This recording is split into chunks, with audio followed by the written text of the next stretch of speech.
Have you ever wondered how we really know what happened in the past? It's not like you can just open a textbook and get all the straight facts. Nope, it's much more like being a detective solving a really cold case. Historians are those detectives, and their evidence? Well, it's often scattered, confusing, and sometimes it even contradicts itself.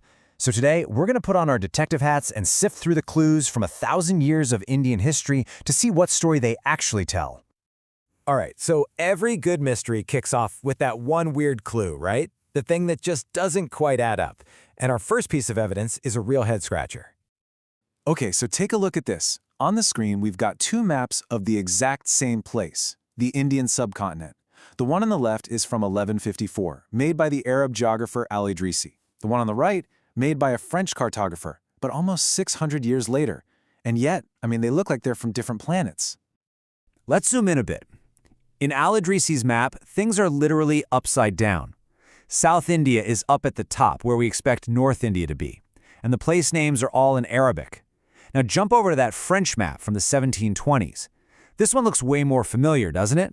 And check out those super detailed coastlines. That detail was a huge deal for European sailors and merchants back then. It just goes to show you, in those 600 years, the whole science of map-making, cartography, had been completely transformed. And this really gets to the core of the problem for any historian. Every single piece of information, every map, every document, isn't just a fact. It's a product of its time. It was made for a specific purpose by people with a totally different worldview. So if you really want to understand the past, you can't just look at the clues. You have to understand the world they came from. Okay, so maps are tricky. But you know what's even trickier? The language itself. The words from the past are like a secret code that needs to be cracked, because words we think we know can mean something completely different. Let's take the word Hindustan. Today, you hear that, you immediately think of the modern country of India. But go back to the 13th century, and it just meant a specific political area in the north. Fast forward to the 16th century, and the Mughal Emperor Babur used it to describe the geography and culture of the entire subcontinent. You see? The word was always on the move. Its meaning wasn't fixed at all. And here's another one for you. The word foreigner. Seems simple, right? Well, in the medieval period, it had pretty much nothing to do with what country you were from. A foreigner was simply any stranger, anyone who wasn't part of your local community. So get this, someone living in a city might have looked at a person who lived in the forest and called them a foreigner. But two peasants living in the same village, even with different religions or backgrounds, they were not foreigners to each other. It's a world away from how we think about national citizenship today. Okay, so we have to be super careful with context and with language. But what about the physical evidence itself? The actual stuff that history is written on? Let's talk about something as basic as paper. Picture this. It's the mid-13th century. Paper is so incredibly rare and expensive that if you're a scholar who wants to copy a book, you might literally wash the ink off an old manuscript just to reuse the page. Now jump forward just 100 years. By the 14th century, paper was so common and cheap that a grocer might wrap your food in it. And that shift is a huge clue as to why the number of written records just exploded over time. But this explosion of records came with its own massive problem. Remember, this is all before the printing press. Every single copy of every single document was made by hand. And, well, human hands make mistakes. It's kind of like a massive game of telephone that goes on for centuries. A scribe copies a manuscript and maybe makes a tiny change. A word here, a sentence there.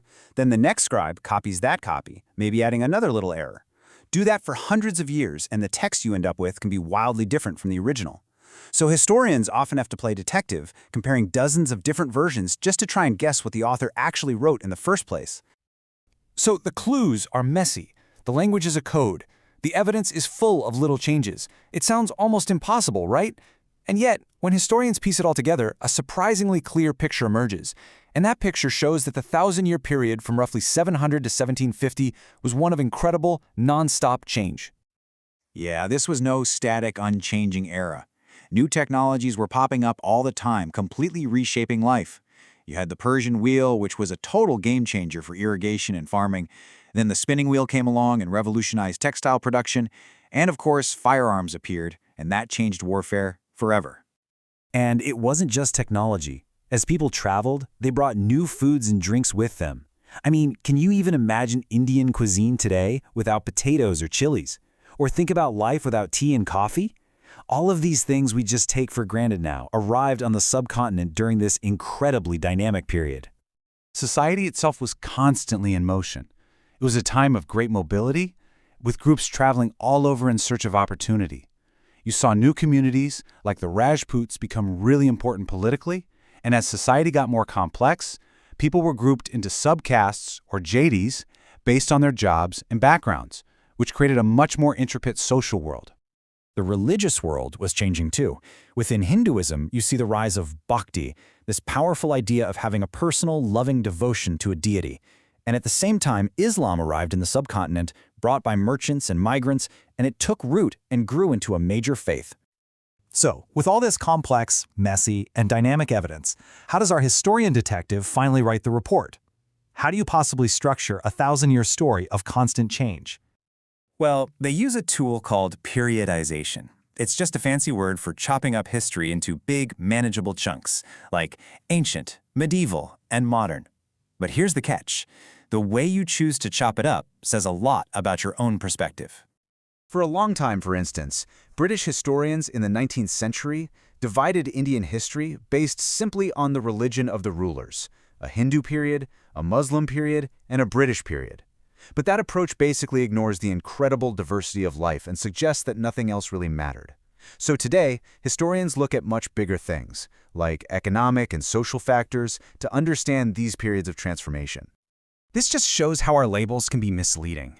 The word medieval often gets contrasted with modern, which makes it sound like the medieval period was backward and nothing ever happened. But as we've just seen, this 1,000-year stretch was one of the most dynamic in the subcontinent's entire history. And that's really the main takeaway from our investigation. History isn't just a list of things that happened. It's a story that we build from the clues that got left behind. And as detectives of the past, we always have to be critical of our evidence and aware of our own way of seeing the world. And that leaves us with a pretty cool question to think about.